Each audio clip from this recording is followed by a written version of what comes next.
आपका स्वागत है वाइज अनफिल्टर्ड के पहले एपिसोड में, built for founders by founders. मैं हूं आपका host Manvendra Chaudhary, founder of wise.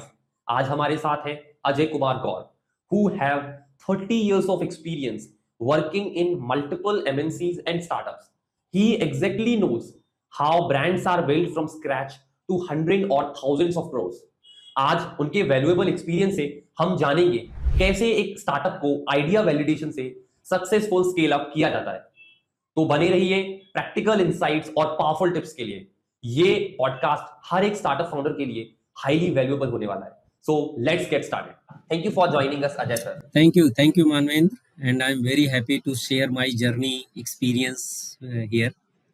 So, thank you for giving this opportunity. Okay, so let's start to the questions. हम जल्दी से जल्दी स्टार्ट करते हैं, so audience will get some insights into it. So like first thing we would like to start with, आपका experience रहा है around 30 years of working with multiple MNCs, what I have checked, Wipro हो गया, HP हो गया, Dubai Banks हो गया, and multiple startups. So what's a basic difference as a culture? दोनों में क्या difference है MNCs and working with startups? And दोनों के क्या अपने अपने advantages रहते हैं? See, दोनों के अपने अपने positive हैं. See, MNC has a lot of structured way of working. Other thing is that you have a very good support system in MNC. So I'll give you one example. Suppose you want to apply business visa for US. If you are in MNC like Infosys or Wipro, there is a proper team for that. You just need let them know, okay, I need a business visa, this is my detail. They will tell you entire process.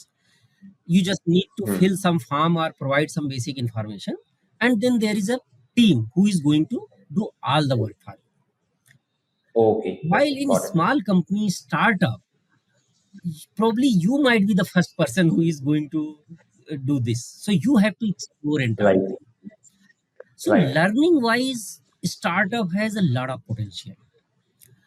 MNC, other thing is that you might be focused on a very niche kind of work. So for example, if you are a developer, if you are a tester, if you are a designer, you need to focus on your work because every team is for some certain objective. In a startup, there is nothing like that. You have to work multitasking, multiple things at one point of time. So I would say both are having different kind of learning.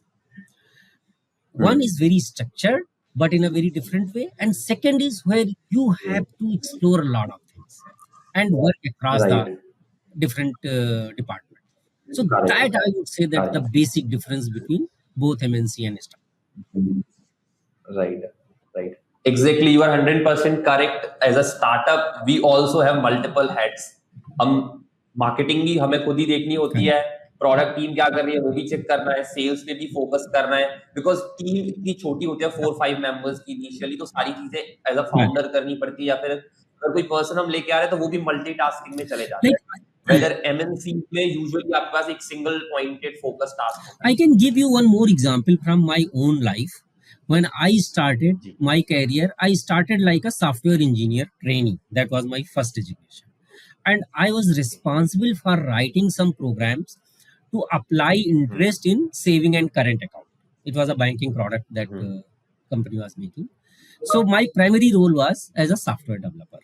Company जो मेरी थी वो hardware भी बेचती थी. They were selling the computer as well as selling the application, the banking application. अब एक जगह उन्होंने हार्डवेयर बेचा था एंड उनका कुछ कंप्यूटर में प्रॉब्लम आ गई.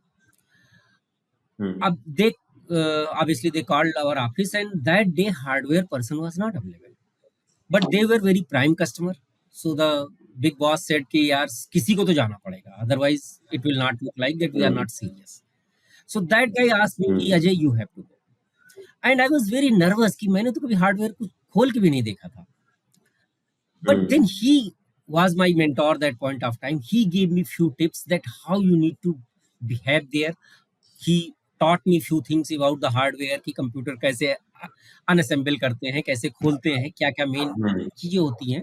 And within maybe 1 hour training, I was able to at least open a computer and then assemble it again. And I went there and I managed it very well. So the kind of learning and confidence I got, that was huge. Hmm. You will never get that opportunity in any MNC. So these are some real life example I Right. can share with you. Exactly like learning is, जिनको learning में focus करना है उनको startup चुनना चाहिए या फिर startup Correct. करना चाहिए. तो Correct. वैरायटी आपको स्टार्टअप में मिलेगी, you will not get in MNC. Right. Right. Exactly. Okay. So after that, next thing come ki, let's suppose as a person, if I am doing a startup or someone 20 or 25-year-old is doing a startup, तो usually वो इस stage में होते हैं कि before going all in, की अपने सारे रिसोर्सेज जो उनके पास मनी है वो इन्वेस्ट करें. Before that how they should validate their startup idea, कि वो जो एक्चुअल में कर रहे हैं उसकी मार्केट में कोई प्रॉब्लम एक्चुअल में सॉल्व हो रही है, कोई नीड है या फिर हवा में चल रही है सारी चीजें. See, I will suggest in this way, always go with some MVP. Decide what is the most valuable product that I am going to create. Hey, ठीक है. what is the market for this? Do little testing on the ground. Again, I'll give you example of Swiggy. Swiggy founder, when initially he launched, I remember he launched Mangala in the Bangalore. Now it is called Bengaluru. So he started from there with just few delivery partner and with very limited restaurant. Then he tried कि हमारा ये जो मैं सोच रहा हूँ, will it work or not? जब उसने देखा कि हाँ, with limited delivery partners and limited restaurant, लोग थोड़ा interest दिखा रहे हैं. Then he started growing in that way. So कभी भी when any startup anybody is doing, validate your idea with some minimum valuable product. उसको थोड़ा ट्राई करो, टेस्ट करो, फीडबैक लो on the ground, and then you go into the large scale. Never go large scale in first go until unless you are super rich and you have a lot of money. Right. So that will be my suggestion Got for it. the investors. Got it. Okay. That's a very different approach. Usually India में लोग क्या करते हैं, उनके पास अगर 20 lakhs की savings है, पूरी लगा दी, 20 लाख की सेविंग्स स्टार्ट कर दिया. नाउ दे आर थिंकिंग कि अब कस्टमर कैसे आएंगे, क्या प्रॉब्लम सॉल्व कर रहे हैं. वो पैसा पहले ही इन्वेस्ट कर रहे हैं, वो सोचते हैं पैसे बिना स्टार्ट ही नहीं हो सकता. But that's a different approach कि आप पहले initially start with N MVP, कि मिनिमम हम क्या कर सकते हैं कस्टमर, और एक छोटी जगह में पायलट कर ले. अगर वो अच्छा चल रहा है then invest all the resources. Correct. और क्या था, आपकी जो go to market should be very fast. मतलब आपको कस्टमर से फीडबैक मिला, within few days you should be able to apply that feedback in your product. तो इस तरह करके गो विद स्मॉल, और फिर turn around time should be very fast. So 1 दिन 2 दिन 4 दिन में you should be able to launch your new feature. So take feedback, apply, take feedback, apply. ऐसे करके in few iteration you should be able to validate your product. Got it. Got it. Okay. So after that, let's suppose हमने MVP approach लिया with an expert, कि हम MVP करते हैं, and starting with a small market. तो इसके कोई signals या KPIs होंगे, हाउ विल वी फाइंड कि कस्टमर्स इसको एक्सेप्ट कर रहे हैं, ये प्रोडक्ट मार्केट फिट की तरफ जा रहा है बिफोर स्केलिंग. तो उसके कुछ सिग्नल्स है, कैसे हम पता लगा सकते हैं? See, again, it's all depend on your customer feedback. अब कस्टमर फीडबैक आप लोगे कैसे? Because many times customers are also not giving feedback. But हमेशा अगर नेगेटिव होगा तो तुरंत दे देंगे, अगर पॉजिटिव हुआ तो बहुत पूछना पड़ेगा उनसे, और हमें लगता है कि नेगेटिव दे रहे तो प्रोडक्ट काम नहीं कर रहा. ये बहुत होता है. नेगेटिव लोग, जैसे अभी अब मैंने एक टीवी खरीदा, अगर वो टीवी बिल्कुल अच्छा चल रहा है, I never go back to that showroom और नेवर कॉल कि आज का टीवी बहुत बढ़िया चल रहा है. लेकिन अगर वो नहीं चला तो मैं उसकी जिंदगी मुश्किल कर दूंगा. So that happens in real life. तो आपको क्या करना है, एक तो try to conduct different survey depending upon कि आपका प्रोडक्ट है, सर्विस है, आप कर क्या रहे हैं. बट जो 3-4 मेजर मेथड्स हैं, कि तो अगर आपका सर्वे है, अगर प्रोडक्ट आपका its user base is huge, अगर its specific then go for interviews. If you can take interview from few people. If there is any prototype that you can make and test and take the feedback. अगर आपका कोई prototype है तो उसको interactive रखो. Try to take feedback of each screen, each feature. So these are few things that you can take input from people, and always respect negative feedback, because वही negative feedback ही आपके product को बढ़िया बनाएगा.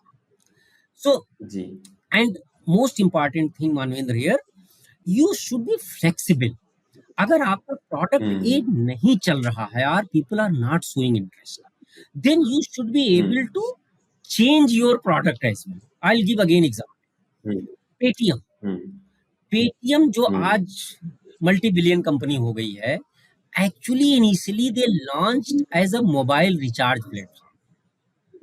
फिर mobile recharge से when they started getting the data insight from the user, behaviour of user, then they realized कि there is a huge potential in digital wallet and digital payment. So immediately they moved their focus from mobile recharge कि mobile recharge के तो 50 option है, but उस समय digital wallet का और कोई ऑप्शन नहीं था. क्रेडिट कार्ड और ऑल थे, but there was no digital. Without credit card you can not pay. Another example I can give you, Instagram. Instagram started as a check-in application. But जब वो बात कर रहे थे लोगों से, देन दे रियलाइज्ड कि उन दिनों ये अपना डिजिटल फोटोग्राफी पीक पे आ गई थी. डिजिटल कैमरा बिकने लगे थे, people were clicking the photo. So वो फोटो शेयरिंग दे फाउंड कि people are liking something that, but उनके पास कोई ऑप्शन नहीं है. So from the check in application they change their way and they became a photo sharing option. From they started from that. So these are few things that are very important for any startup. कि आप feedback लीजिए, based on feedback be flexible to change your initial product as well if needed. Okay okay got it. So इसमें एक point आपने बताया कि हमें customer के साथ में इंटरव्यू करना चाहिए या फिर सर्वे लेना चाहिए. तो ये कौन से कस्टमर से लेना चाहिए एक्चुअल में सर्वे, या फिर ये कस्टमर्स मिलेंगे कैसे आप लोगों को, या फिर कैसे यूजुअली स्टार्टअप्स करते हैं? सो डिपेंड करता है कि आपका प्रोडक्ट या सर्विस है क्या.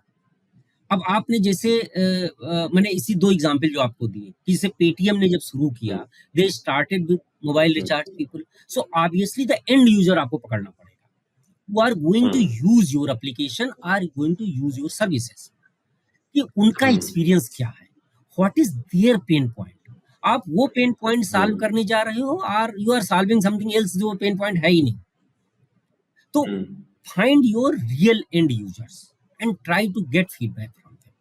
अब डिपेंड करता है कि आपका कौन है. जैसे मैंने बताया मोबाइल यूजर में the people who are using your mobile recharge में, या जो इंस्टाग्राम था, that was check in for one company called Burbn. So obviously then that company's employee or company's people who are using their feedback is important. तो आपको target करना पड़ेगा who is my end user और उनका input. then depending upon कि model क्या हो सकता है, what is the mode for taking the interview. if it is a mass then obviously you will take interviews or survey. अभी online feedback अभी बहुत कॉमन हो गया है. so these are the different methods that one should try. Okay. तो मैं थोड़ा सा इसमें समझना चाहूंगा, जैसे आपने बताया कि आपका टारगेट कस्टमर कौन है, तो यूजुअली हम इसको कैसे decide, because as a founder या एज अ स्टार्टअप ओनर हम समझते हैं कि ये सब सबके लिए है प्रोडक्ट, कोई भी ले सकता है. अगर जैसे कोई मैंने ऐप लॉन्च किया तो वो तो हर किसी कस्टमर के लिए है ना. हाउ वी विल डिसाइड ये किसके लिए है? आपका ऐप यूजुअली हर किसी कस्टमर के लिए नहीं जी. आपका always customer will be focus. So I will give you another example. One of my college junior started a very kind of niche kind of gardening, कि उनका जो balcony gardening basically, she is a lady, so उसने start किया था. सो उसका target customer था कि जो लोग मल्टी स्टोरी फ्लैट में रहते हैं और फ्लैट की वैल्यू कम से कम इतने करोड़ या कुछ होना चाहिए. सो हर कस्टमर वेयर वेरी वेरी निश. तो उसको कोठी वालों से कोई मतलब नहीं, कोठी वालों के पास जगह होती है ना, तो वो वाली गमले वाली गार्डनिंग वो नहीं करते हैं. अब अगर आप नॉर्मल गार्डनिंग करते हो तो ऑब्वियसली आपका कस्टमर सारा को हो गया. तो डिपेंडिंग अपॉन कि आपका सेगमेंट क्या है, उसमें यू हैव टू डिसाइड कि who are my end customer, और उनमें से आपको फीडबैक देना पड़ेगा. ऐसे ही टेक्निकल अगर आप एप्लीकेशन बना रहे हो, जैसे एयरबीएनबी, तो उनका टारगेट कस्टमर कौन था, कि people who are travelling a lot, short term पे जिनका प्लान बन रहा है. So you have to find out those people की जो either they are in the job और हु आर द ओनर, जिनकी ट्रेवल बहुत हो रही है. तो उनमें से आपको करना पड़ेगा. Then you need to find out their contact number, अब आजकल आप देखो फोन पे लोग सेल करते हैं, so they find हाँ somehow our phone number. So like that आपको आइडेंटिफाई करना पड़ेगा योर टारगेट कस्टमर, फिर उनसे कांटेक्ट आपको कैसे लेना, you have to buy their phone number. बहुत सारे इंस्टीट्यूट जो बाय करते हैं, सेल करते हैं। तो like that you have to first find your target customer and get their connection. कई जगह you can get very easily, at some places you have pay some money, so depending on that you have to take a call. Okay okay, so now we are कि हमने एक MVP ले लिया and also decided कि किसके साथ हमें का फीडबैक लेना है प्रोडक्ट मार्केट फिट करने के लिए। एक एमवीपी, एक प्रोडक्ट भी रेडी कर लिया। नाउ थिंग इज कि उसको हमें एक बिजनेस मॉडल में कैसे कन्वर्ट करना है कि जिससे प्रॉफिटेबल भी आ सके, हमारे पास प्रॉफिट भी आ सके और सस्टेनेबिलिटी भी बनी रहे, एक लॉन्ग टर्म तक प्रॉफिट चलता रहे। बिकॉज यूजुअली स्टार्टअप्स यहीं खत्म हो जाते हैं। अगर यूजर वो ले भी आए एक बार, तो अभी एक्विजिशन कॉस्ट इतना ज्यादा हो गया मार्केटिंग का कि मैं उसको 1000 स्पेंड करने के लिए लगा रहा हूँ, अगर उसने मेरे को 1000 ही दिए तो मेरे को तो बचा नहीं कुछ, और मैंने प्रोडक्ट के लिए अपनी पॉकेट से और देना पड़ा। तो ऐसा कैसे एक बिजनेस मॉडल बनाए जो कि लॉन्ग टर्म हो और सस्टेनेबिलिटी प्रॉफिटेबली उसको ग्रो कर सके। सी इसमें क्या होता है, there are two kind of business. एक होता है business where you are providing a prime service, और प्राइम सर्विस में you will take a high margin because you are the only person जो वो सर्विस प्रोवाइड कर रहे हैं। There are not much competition. For example, high end cars, high end car कुछ ही लोगों के लिए होती हैं, they are not for everybody, and they take huge profit. Second आपका मैं बोल सकता हूँ आईफोन। आईफोन सबके लिए नहीं है, बट बिकॉज जिसके पास बहुत पैसा होगा only they can buy iPhone, and Apple takes huge profit on that. So एक वो मॉडल होता है कि योर प्रोडक्ट और your service is very very prime. और स्टार्टअप में भी होता है कि like they are targeting only high customer. जैसे मैंने आपको बताया अभी ये गार्डनिंग वाला model, that is only for very rich people, it was not for common people. So that is one model.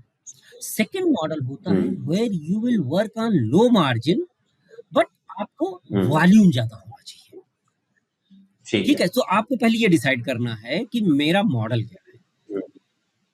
क्या मैं प्राइम कुछ दे रहा हूं that nobody else gives, or my competition is less, or I am giving a generic service on the low cost. Low cost में it's important कि आपके number ज्यादा होने चाहिए, then only you will make money. ठीक है। तो ये दो चीज डिसाइड करके then you have to go for next.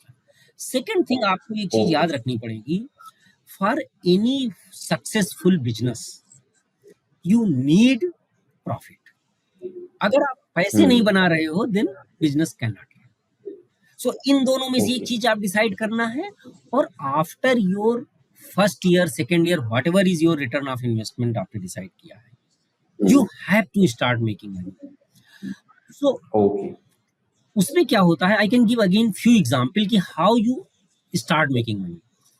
एक जो सब्सक्रिप्शन बेस्ड आजकल शुरू हुआ है कि anybody who is coming to you, he is becoming your subscriber. तो एवरी ट्रांजेक्शन और every month person is going to give you some money. आप रिकरिंग बिजनेस, आपका रिकरिंग मनी आना शुरू हो जाएगा। टू एग्जांपल, वन इज जैसे ओला। ओला क्या करता है, Ola when started their business they started charging commission on each ride. तो अगर दिन भर में they are having even 100 ride, तो उनका 100 into whatever commission they are having, they are making. So it's a recurring business, recurring money they are going to get. Similarly, Netflix, you know, originally Netflix was a DVD rental company. ये DVD rent करते थे कि you can take DVD from them, watch it, और फिर उसको आप वापस कर दो, you take a next DVD। But when they saw कि अब तो सब स्ट्रीमिंग का बिजनेस चल रहा है, sorry, then they started moving into streaming, and now they are in the subscription based content they are giving. So always think कि जो मैं बिजनेस कर रहा हूँ, if I can have a recurring charge, कि आप जब यूज करोगे तब आप मुझे पैसे दोगे, तो there you will have some at least confidence or some surety that I am going to get money. तो इस टाइप की बिजनेस पे अगर आप any startup person will think, probably they can go into the long run.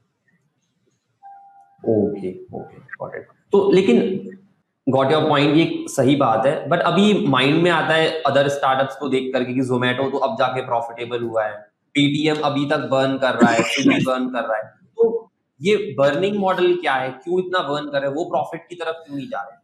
क्या होता है कि कई कंपनीज लेके, जैसे अगर आप रियली में देखो तो ये जोमेटो, स्विगी, ये देयर इज नो रीजन कि ये घाटे में जाए। समहाउ क्या होता है कि कई बार ग्रोथ के चक्कर में we spend too much money. Okay, आप जैसे पेटीएम भी आप देखो, पेटीएम ज्यादा प्रॉफिट नहीं है बिकॉज ग्रोथ के चक्कर में they have started giving too much money to the customer कि आपका ये money back, so many offers, so cashback और ऑफर्स देते तो हैं। in those cases what is happening that you are burning your money। आप देखो किंगफिशर क्यों फ्लॉप हो गई, जिस दिन आपके एक्सपेंसेस आपकी इनकम से ज्यादा हो जाएंगे, so you can not survive. So जो भी आपने एग्जांपल अभी दिया है, इन सब के साथ यही प्रॉब्लम है। All these large IT companies they are also struggling, Wipro, Infosys, TCS, इन सब का मार्जिन पिछले कुछ सालों में कम हुआ है। क्यों कम हुआ है? बिकॉज ये एक्सपेंसेस पे कंट्रोल नहीं कर पा रहे। भाई every year you have to increase salary of your employees, the other cost are increasing, operation cost are increasing, so you have to think multiple ways to reduce your cost. अगर आपको office की जरूरत नहीं है, then you work from home और work from anywhere. Okay, so find different ways. Go for automation wherever you need tool. Startup के case में you hire people like who are having multi-skill. You start giving some equity instead of entire thing as a money. So you have to think different ways to reduce your operational cost. अगर आप ये नहीं कर पाओगे, then it is very difficult to survive any business. सो ये challenge होता है कि इनिशियली यू आर स्पेंडिंग, कि आपने ऑफिस बनाने में इतने पैसे खर्च कर दिए, while you see all the big organisation, वो कोई एक कमरे से स्टार्ट हुए या एक पार्किंग लॉट से स्टार्ट हुए, तो जरूरी नहीं है कि आपके पास इंटायर इंफ्रास्ट्रक्चर होगा, then only you can start. So these are few things that startup person should keep in the mind. So यहाँ पे एक बात और आ जाती है कि कुछ स्टार्टअप, यहाँ पे होल्ड करो, I am getting a call. Sure sure sure. Hello, हाँ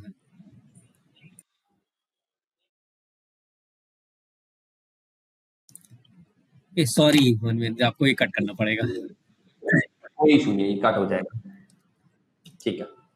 तो हाँ, हम डिस्कशन कर रहे थे कि यहाँ पे क्वेश्चन आता है कि जैसे कुछ स्टार्टअप्स काफी फंडिंग रेज कर लेते हैं, जैसे काफी सारे स्टार्टअप रिसेंटली फंडिंग रेज हो रही है। दूसरे स्टार्टअप जैसे जीरोधा लाइक हम स्टार्टअप्स हम देखते हैं जो बूटस्ट्रैप कर रहे हैं और काफी हाईली प्रॉफिटेबल हैं। तो आपके अकॉर्डिंग कौन से आइडिया की तरफ जाना चाहिए? बूटस्ट्रैपिंग अच्छा है या फंडिंग रेज करनी चाहिए, या फिर अगर दोनों अच्छे हैं तो किन केसेस में अच्छे हैं? देखो, बूटस्ट्रैपिंग क्या होता है, बूटस्ट्रैपिंग में you are spending your own money. Okay, so obviously you will have a total control on your organization. So if you are having enough money, if you can sustain, then bootstrapping is good. If you are going on funding, so funding may then you have to take money from others, obviously your control will go away. So initially my suggestion would be go for bootstrap as long as possible. Initial stage में don't go for funding. Other पहला क्या होगा कि because your organization is not having enough value, so बहुत कम पैसे में you have to take money from others और आपको बहुत सारा शेयर उनको देना पड़ेगा। So always go in funding when you make some revenue, some initial, otherwise try to take people with who are having skin in the game. इसका मतलब ये हुआ कि आप उनको अपना पार्टनर बनाओ, बट वो भी कुछ ऐड करें, वैल्यू ऐड करें, not only money. Are they able to get a new customer? Are they able to marketing? Are technology में they are going to sell? ऐसे कुछ लोगों को आप expand करो with some equity. केवल मनी लेकर के you don't take. Otherwise क्या होगा कि आपके पास बहुत छोटा पार्ट बचेगा and others will enjoy on your effort. Right. Correct. Got it. So usually हम स्टार्टअप करते हैं, नए स्टूडेंट्स करते हैं, या फिर कोई एक्सपीरियंस कर रहा है जॉब प्रोफेशनल. सो कॉमन क्या क्या चीजें हैं जो उनको ध्यान देनी चाहिए, जिनसे बचना चाहिए initially?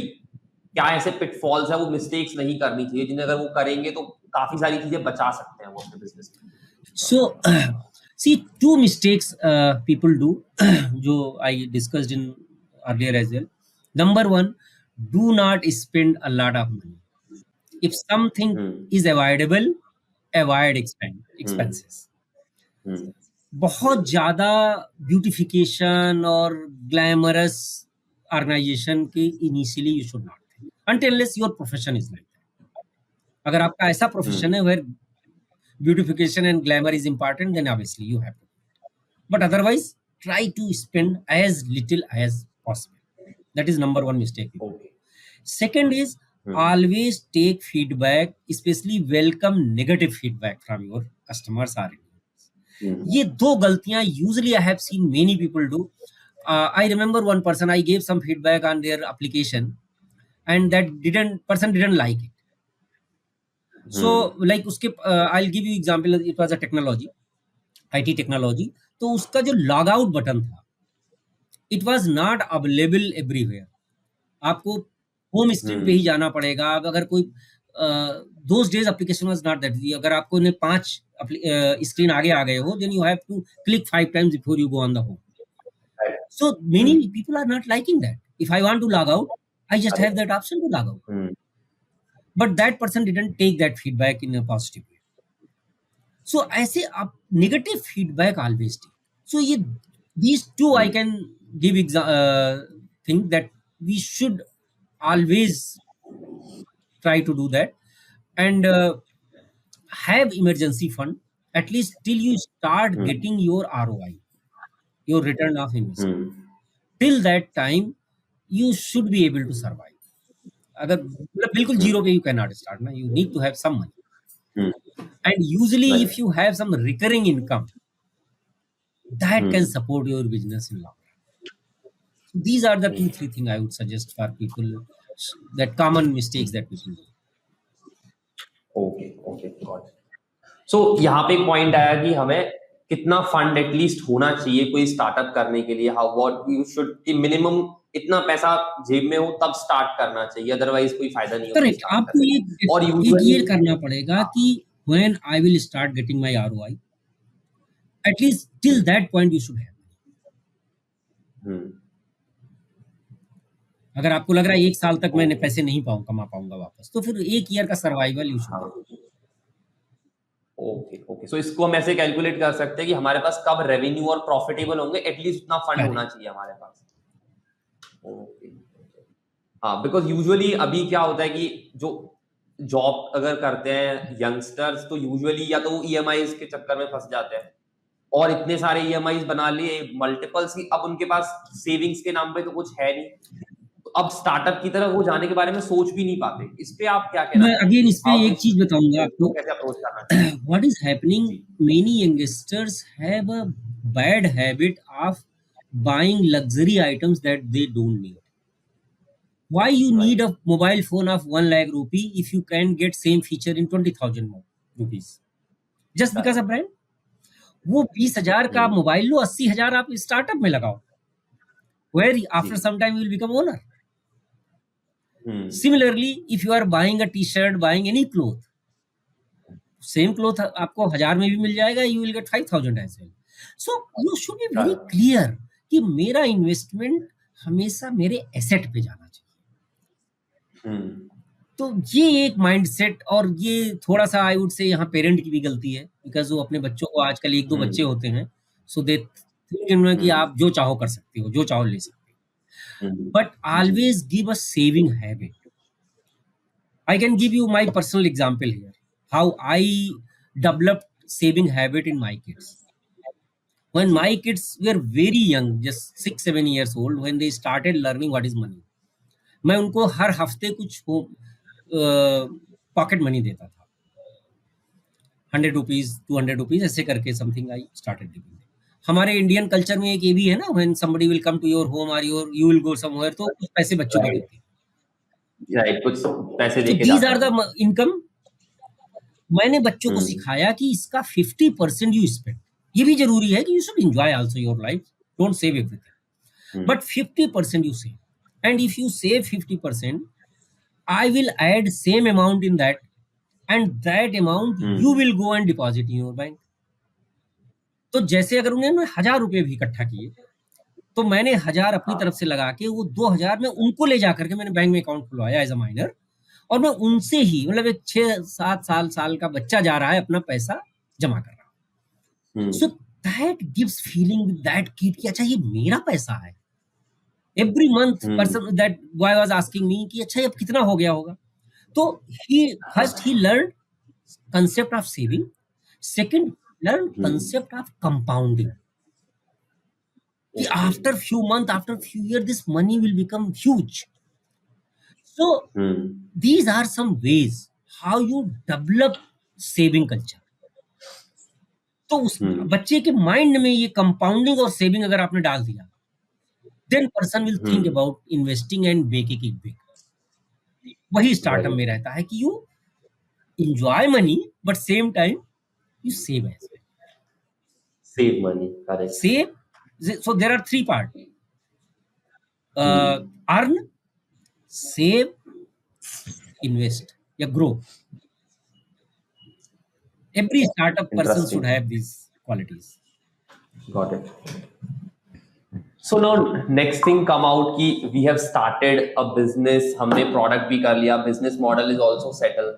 Now as a startup founder हम सब कुछ तो कर नहीं सकते. We also need some team members initially जो हमें support कर सके in our business. तो यूजुअली स्टार्टअप्स में प्रॉब्लम क्या होती है, हमारे साथ भी होती है ये प्रॉब्लम कि पर्सन विल ज्वाइन एंड जैसे उसे नेक्स्ट पैकेज मिलेगा, अच्छा वो कोई दूसरी कंपनी छोड़ के चला जाएगा. अगर मैंने किसी को 30,000 पे हायर किया, अगर उसे 35-40,000 किसी ने दे दिए तो वो पता ही नहीं चल रहा, गायब हो गया नेक्स्ट मंथ. अब हम लोग देख रहे हैं कि हमारा यहाँ प्रोजेक्ट अटक गया. तो इस वाली चैलेंजेस को कैसे स्टार्टअप्स हैंडल कर सकते हैं आप? सी स्टार्टअप में I would suggest 2 kind of people they should. One, experienced people who are multitasker. ठीक है, who are very focused for one area, they will not fit in startup. Second is junior people. Take interns, freshers, because nowadays there are a lot of colleges, and go tier 3, tier 4 kind of colleges. Don't go in the top notch because difficult to retain them in startup companies. जो senior लोग हैं उनको आपको again you have to take their skin in the game, offer some equity if you think there is a value. So that is one way, and try to find out who are business minded people. Salary minded people you should avoid. So थोड़ा सा आपको filtering करनी पड़ेगी, and if you can get few of them who are multitasker, who are business minded and who are having skin in the game, then probability है कि they will stay more. Juniors, if when you are taking juniors को थोड़ा सा give exposure in front of customer. That gives ownership in them. And there should be some learning ability. Third thing is work culture. बहुत ज्यादा micro manage नहीं करिए. आजकल की जो जनरेशन जेड है, ये ज्यादा माइक्रो मैनेज नहीं पसंद करती है. उसको आप टारगेट दो, गोल बताओ, and let them do some mistakes. और सबसे important point, enjoy and celebrate small wins. Startup के लिए जरूरी है, आप हमेशा बड़ी विन नहीं पाओगे. छोटी विन भी मिल रही है, एक छोटा सा कस्टमर भी मिल रहा है, एंजॉय इट. एक केक मंगा के काटिए, कंपनी में सेलिब्रेट करिए, it will give a different environment. ये 3-4 चीजें आपको करनी पड़ेंगी. And I can give one more example here कि जो जनरेशन एक्स थी, जो मेरे पिताजी की जनरेशन थी, जी दैट वर्क फॉर रोटी कपड़ा एंड मकान, क्योंकि उनके पास ज्यादा स्किल नहीं थी, वो जो जानते थे वही करते थे. My father was teacher for 35 years. Somebody's father might be a salesperson or some in somebody's shop, और वही उन्होंने 35 साल किया. Then my generation came. My generation was working for money only. जो आप अभी बता रहे थे कि 20,000 मिला और 30 पे भाग गए.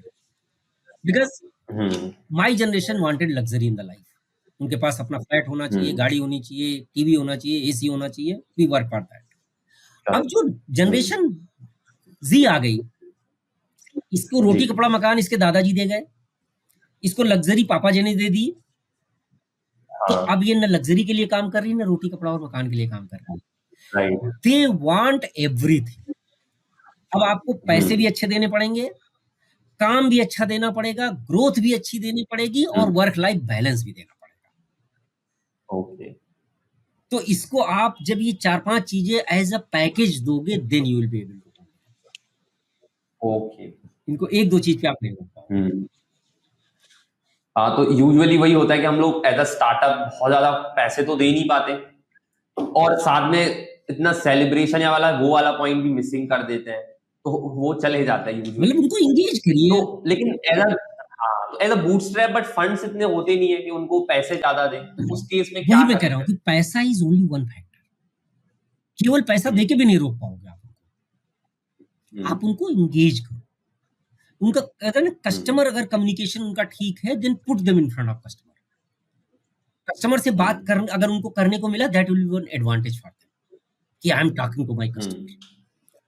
ओके, अर्ली एज में अगर किसी में दिख रहा है, उसको टीम लीड बनाओ.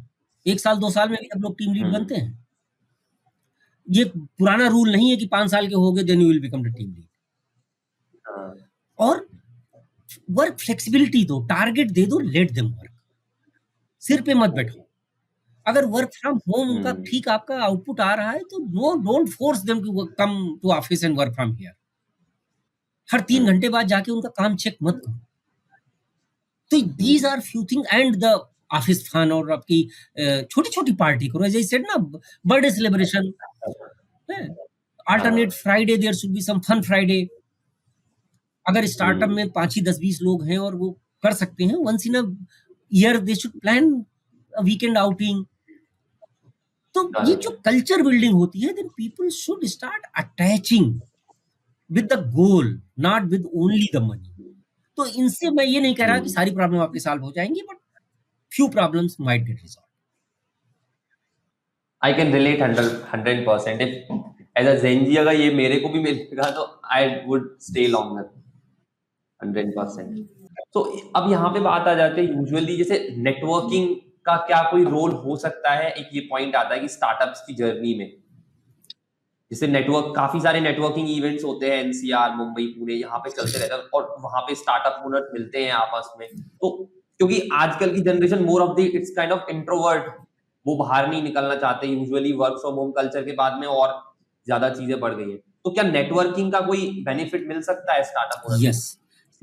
और इट्स जस्ट अ मिथ, कुछ नहीं होने नहीं, वाला? Definitely. See, there are 3 things for your success: skill, communication and networking. एक तो स्किल आनी चाहिए, आपका कम्युनिकेशन इफेक्टिव होना चाहिए when you are able to communicate your things well.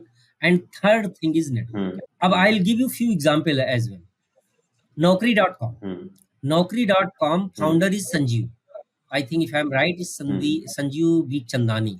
उन्होंने अपना कनेक्शन इंडस्ट्री इवेंट और अर्ली इंटरनेट फोरम पे ही बनाया. There he started this Naukri.com कि यार मैं ऐसा कुछ कर रहा हूँ, are you interested, and with that. Another example is this Tinder is very popular now among youngsters. ये started with college meetups. इनकी कोई college alumni meetup हुई थी, and there he got this idea and started and connecting people. So networking has, as I said, 30% is network. 35 is communication, 35 is your skill. So networking do all possible. अगर आप जैसे करो नहीं मिल पा रहा है in person, online there are webinar होते हैं, आज को सो मेनी ऑनलाइन प्लेटफॉर्म्स हैं, वहां से करें। So networking is going to play crucial for any business. Okay, so now next point come कि हमने प्रोडक्ट मार्केट फिट भी कर लिया, एमवीपी बना लिया, यूजर का फीडबैक, कुछ चलो नेगेटिव फीडबैक आ रहे थे उनको लेकर के भी हमने प्रोडक्ट इंप्रूव कर लिया, बिजनेस मॉडल भी चल गया, कुछ थोड़ा बहुत प्रॉफिट भी बना लिया। नाउ थिंक कम कि इसको स्केल कैसे करें, बिकॉज हमने भी ये बहुत प्रॉब्लम फेस आउट किया एज अ मार्केटियर और एज अ स्टार्टअप फाउंडर कि जब तक हम स्मॉल हैं, थोड़ा बहुत बजट चल रहा है मार्केटिंग का, वी आर गोइंग गुड, जैसे ही हम स्केल करने की कोशिश करेंगे कस्टमर एक्विजिशन कॉस्ट बहुत ज्यादा हाई हो जाएगी और प्रॉफिट फिर वही पॉकेट से हम लोग बर्न कर रहे हैं दोबारा से, जैसे ही ग्रोथ के पीछे भाग रहे हैं। तो स्केलिंग कैसे करें स्मार्टली कि प्रॉफिटेबली सस्टेनेबिलिटी चलती रहे साथ साथ में? सी क्या करते हैं स्केलिंग के पहले, पहले तो you have to find your customer base, और स्केलिंग से पहले आपका प्रोडक्ट की क्वालिटी स्टेबल हो जानी चाहिए। ओके, अनस्टेबल प्रोडक्ट को आप स्केल ना करें, इसीलिए पहले कुछ कस्टमर्स पे आप अपने प्रोडक्ट को वो करें। So first, second thing, scaling आपको जो इनकम हो रही है री इन्वेस्टिंग, शुरू में उसको सेव करने के बजाय अपने को आप स्केल में वो करें, तो that income you should do instead of getting a lot of other income. Third thing is, आपको एक मैं सक्सेसफुल एग्जांपल दूंगा, एक little not successful, like Patanjali. Patanjali एक टाइम पे इतना ज्यादा स्केल कर गया कि इन्होंने अपनी क्वालिटी गिरा दी। हर गली में पतंजलि खुल गया था, Patanjali store was in each street. Right, फिर उनके प्रोडक्ट का आपने सुनना शुरू किया, बिकॉज इतना स्केल कर गए कि उन्होंने क्वालिटी नहीं मेंटेन की। अब आज पतंजलि की उतनी वैल्यू नहीं है जो एक टाइम पे हुआ करती थी। Thank you Ajay ji for joining and sharing your valuable insights. और लिसनर्स, अगर आप अपने बिजनेस या स्टार्टअप के लिए एक्सपर्ट एडवाइस चाहते हैं तो विजिट करें wise.co.in और कंसल्ट करें इंडिया के बेस्ट बिजनेस एक्सपर्ट से। Starts at only 29 rupees per minute. Thank you for tuning in और मिलते हैं नेक्स्ट एपिसोड में। तब तक के लिए बाय बाय।